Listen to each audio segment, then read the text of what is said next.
So, to get a grasp, get a feeling for what dependent origination is all about, I often, sometimes tell people that the best thing to do is to look at the end points of these 12 links.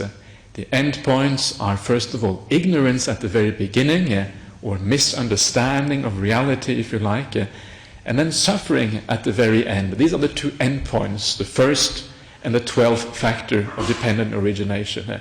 Because if we understand the end points, everything else becomes quite clear, because it is a conditioned sequence. So the last factor of dependent origination then is suffering.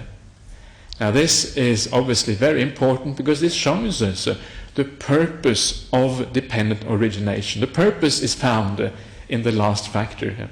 So the purpose is to show us basically why suffering comes about in the world. This is why we have this teaching of dependent origination, because it shows us the causal arising of suffering. This is the purpose, and that's why this is the last factor of this thing here.